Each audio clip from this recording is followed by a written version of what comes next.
everybody's talking at me. Chuck Wilder here with the original Talkback, and want to go to my guest, Dave Bego. He is the author of Devil at My Doorstep, and I told you a moment ago that this book stems from his actual first-hand experience while waging war with Andy Stern and the SEIU from the late 2006 until the present day. He's been fighting back against one of the most powerful unions in existence today. He has lived the experience while under attack from Stern and his union thugs.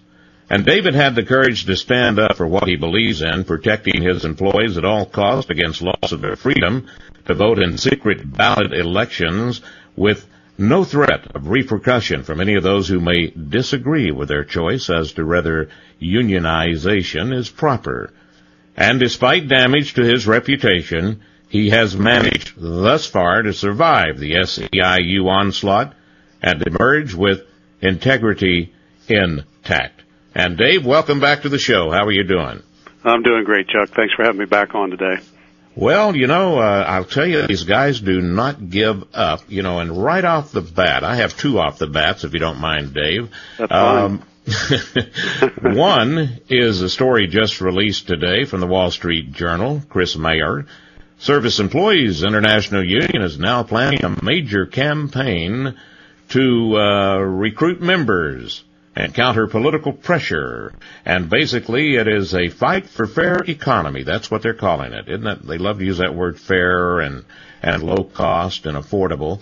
But it's going to focus on mobilizing mostly low-wage minority workers in 10 to 15 cities, including Cleveland, Milwaukee, Miami, and Detroit. And that's in the Wall Street Journal today.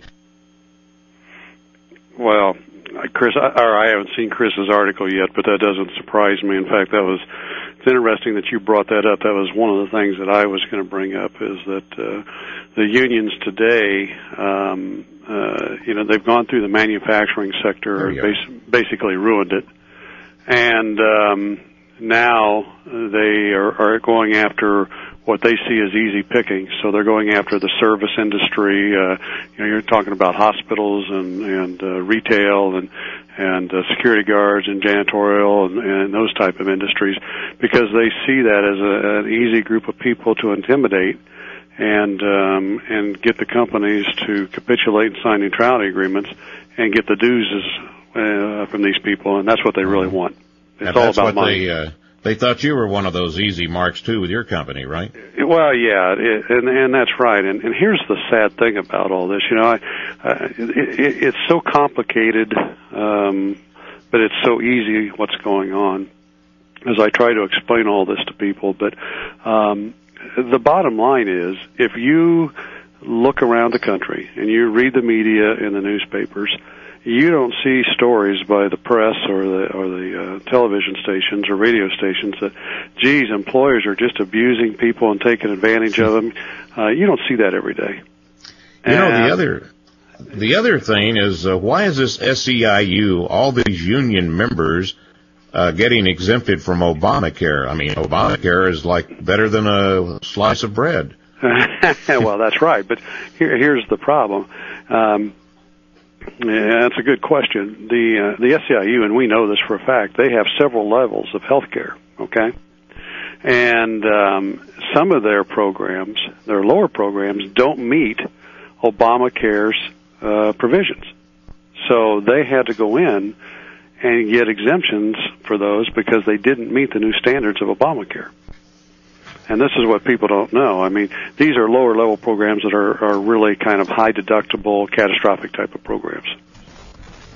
Now, I think I turned the wrong thing here. Excuse me a moment. Apologize, a little bit of malfunctions. Now, we're going to be coming up on a break here in a moment, Dave, but we want to get to this latest thing they do, and I know this doesn't surprise you at all, but when you see the word like extortion, that should get people's attention. But you're not seeing this on the mainstream headlines. Yeah, and obviously it's happening now just out in your neighborhood. The SEIU is going after a California hospital out there, And, they're trying to use extortion, intimidation, and coercion to get this hospital to sign a neutrality agreement. And everybody has to understand that's what the bottom line is on all this, is they want people to sign a neutrality agreement, customers or businesses, so that they can avoid the secret ballot election and force people to sign union cards. Well, we're going to talk more about this. We got to take a break right now. And speaking with Dave Bego, the author of Devil